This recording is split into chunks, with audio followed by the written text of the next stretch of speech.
विधानसभा निवडणूक 2024च्या अनुषंगाने आता प्रचार अंतिम टप्प्यात आला आहे। दापोली खेड मंडणगड मतदारसंघाचे 263 दापोली विधानसभा मतदारसंघाचे उमेदवार योगेशदादा कदम यांच्या प्रचारार्थ आज मंडणगड येथे महायुतीच्या माध्यमातून पायी महारॅलीचं आयोजन करण्यात आलं होतं। शिवसेना, भाजपा, राष्ट्रवादी आणि RPI महायुतीच्या पदाधिकारी आणि कार्यकर्त्यांनी मोठ्या संख्येने उपस्थित राहून मंडणगड शहरातून आज रॅली काढली। आपण पाहतो ही दृश्य आहेत। महायुतीचे उमेदवार योगेशदादा कदम यांच्या प्रचारार्थ मंडणगड शहरातून ही रॅली आज काढण्यात आली होती।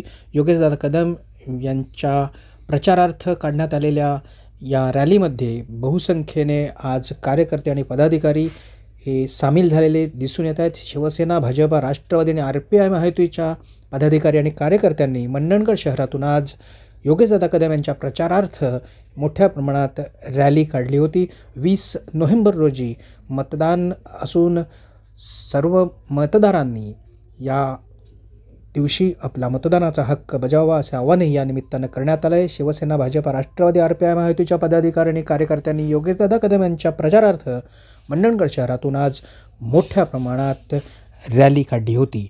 विशेष प्रतिनिधी आणि भरत सरपरेसह दैनिक सूर्योदयकरता मंडणगड। महायुतीचा विजय असो।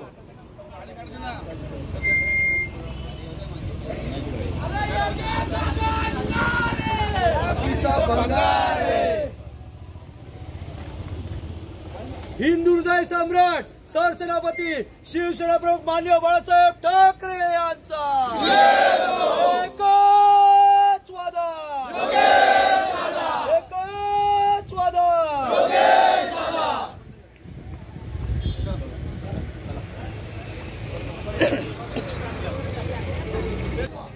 अरे बघताय काय, अरे बघताय काय, अरे लक्षात ठेवा, लक्षात ठेवा, मनुष्यवान लक्षात ठेवा, अरे लक्षात ठेवा, लक्षात ठेवा, मनुष्यवान लक्षात ठेवा, आपली निशाणी मनुष्यवान, अरे आपली निशाणी मनुष्यवान।